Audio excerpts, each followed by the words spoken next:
So now let's talk about how this is going to map into Wi-Fi 6E. So we have the three classes. We talked about VLP. The next one is LPI, low power indoor. Now, low power indoor is very interesting.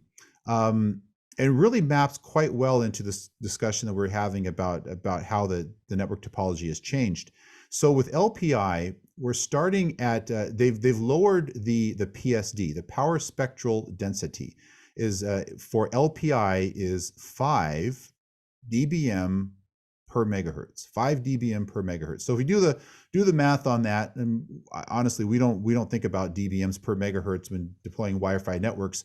We tend to think of things in terms of RSSI measurements. So we think of dBm. We talk about the noise floor in dB. We talk about the signal to noise ratio in dB. So those are the terms that we're familiar with when we do network topology. So let's convert that 5 dBm per megahertz, and let's see if we can work this into something we're very familiar with. So with LPI, that 5 dBm per megahertz translates into, mathematically, on a 20 megahertz channel, it mathematically calculates to be 18 dBm. So that's a number we're familiar with, 18 dBm. That's going to be the allowed power level for LPI. So that doesn't sound like a lot. And particularly when you think about, I used to, most APs that I deploy these days are 30 dBm, 27, 30, 32, 33 dBm, something like that. 18 sounds like a very low number. But as we were just talking about, the changes in the applications and the clients are driving the cell sizes smaller anyway. Now let's talk about LPI. As we're driving that cell size smaller, another thing we want to do oftentimes is we want to increase the channel width. We want to go from a 20 megahertz channel to a 40. So what happens, Mitch, in an LPI class network for Wi-Fi 6E?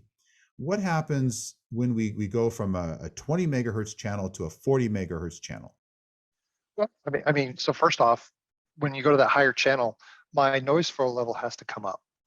So I don't have as much SNR to play with, right? I can't be down there my 80 to 90. I've got to come up, somewhere lower than that. Usually it's about a 3 dB, right? 3 dB loss whenever I go up in that channel size. But you talked about that megahertz per dBm, right? So now since I've went up in channel size, I also gain back that 3 dBm in power. So I'm making up for my loss with my gain. So it's a zero-sum trade. Okay, so because we just doubled, right? You went from 20 megahertz doubled, yes, to a 40 megahertz. We just doubled the width, and therefore the maximum allowed transmit. We doubled the power. We allowed 3 dB double power, which is 3 dB. Good. So that offsets. So the noise floor went up by 3, right? And the power level went up by 3. So zero-sum game. We basically had the same SNR to play with, where we would not have had before. Okay, so going from 20 to 40, we've doubled our speed, right? And we kept the SNR the same. Same, exactly. What happens when we go to 80? Well, we get to double again. We doubled the bandwidth, right? We get to double the power, another 3 dB. We did lose 3 dB again for our SNR from our noise flow level, right? But we gain 3 dB in power. So again, another zero-sum change. So the SNR gets to stay the same as I move up in my bandwidth. All right. So if we add this up, we start at 18, we go to 40, we go plus 3. So 18 plus 3 is 21. Yep. And then 40 to 80, we doubled it again. That's our second doubling. We're about 24. Yep. Now we're at 24. Yep. But the standard now, the Wi-Fi 6E standard allows 160. So there's a third step. So 160 megahertz wide channel. So do we double again? We double again. That's the great thing about this, right? We just keep doubling. Okay, so now we're up to 27 dBm total power, total transmit power, and our noise floor has also gone up by the same 3, 6, 9. It's now gone up by the same number. So we have the same exact SNR on a 160 megahertz channel as we have on a 20 megahertz channel.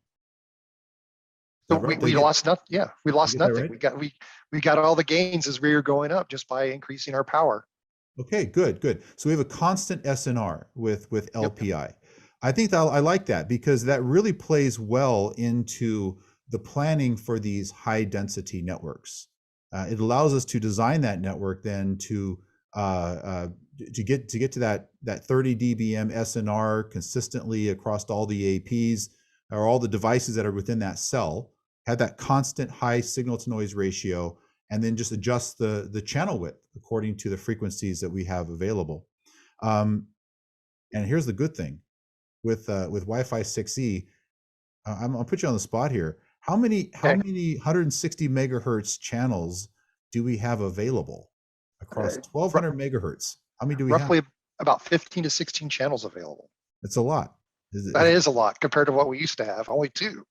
It's a significant number. So we can certainly see a big increase in these larger cell sizes with Wi-Fi 6E because we have the spectrum to spare, and because the signal to noise ratio is the same between a 20 megahertz and a 160 megahertz channel. That's really good. That's on the positive news. Now on the negative side of that, it does mean that those cell sizes are going to be smaller. So how does that change sort of the way the way you think about it? Can you lick your finger and see which way the wind is blowing? Is that going to work for a Wi-Fi deployment? That was good for B, BG, and A, but no, we got to do a little bit better, right? Okay. So we're going to have to use some of our propagation equipment, prediction stuff, and then we're going to roughly have to look at more AP deployments. Deploy more APs to be able to provide that same overlap and coverage. Okay, good, good, good, good. So it will change, but fortunately, the tools that we have available, both predictive RF planning tools that are commercially available, even the one that Cambium puts out, makes it available to our partners. It's a web-based application called Wi-Fi Designer, only available to Cambium Networks partners. It gives you a nice swag on that predictive to be able to visualize the coverage you'll get from an AP. But that's not all, right? That's not all. One of the things I've always done in network deployments is do a predictive. It's a nice way to get a swag for how things are going to cover, but then go out and do a site survey and actually do some measurements on a real network to see if you can be able to model the physical environment and the impacts that has, and make sure that that's matching your predictive design. All right, Wi-Fi 6E. So VLP 14 dBm, LPI starts at 18 dBm, which is 5 dBm per megahertz, and it maintains that, and it goes from 18 up to 27 dBm on a 160 megahertz channel. So I've read, however, in the IEEE standard, I've read 30 dBm for LPI. So is it 27 or is it 30? Well, you got to double your channel again. You got to go up to 320 to get you that full 30, right? Okay. So, which currently, what 160 is where we're stopping at. Okay. In the 8X standard. So there's some room to grow. There's room to grow. Yeah.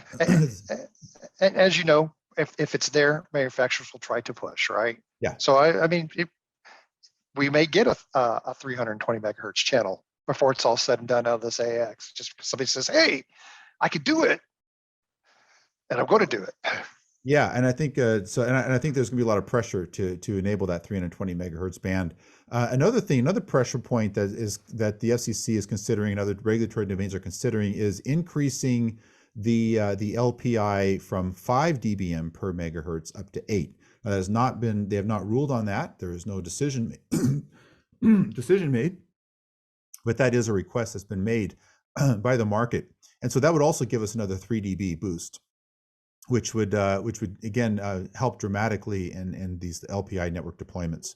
Okay, Mitch. So we've discussed the three classes of Wi-Fi 6: VLP, LPI, and SP. We spent a lot of time talking about LPI, and I think for very good reason, right? For very good reason, because the rules around LPI, it's license free. You have access to it. It's 1200 megahertz, very, very popular for LPI deployments. But I think I asked the wrong question, or I misled you on my question. So I'm going to ask you again. When we talk about LPI and those abilities of the signal to noise ratio to be constant from 20 megahertz to 40 to 80 up to 160, the same exact SNR at each step, leads us to that 160 megahertz wide channel. So how many channels can we get in 1200 megahertz if each channel is 160 megahertz? That sounds like a math problem, doesn't it? If you're given 1200 megahertz of bandwidth, how many 160 megahertz non-overlapping channels can we get? Oh, I heard my second grade teacher in that question. So basically you get seven. You get 160 megahertz channels in that area. And if you get double that in for the 80 gigahertz. So Okay, good. So if one train is leaving from Chicago at 2 a.m. and another train is leaving from New York at 3 a.m., where will they meet? No, forget it. All right, we won't go into that math. All right. they'll never meet. They'll never meet. That's good. Your teacher won't like that one.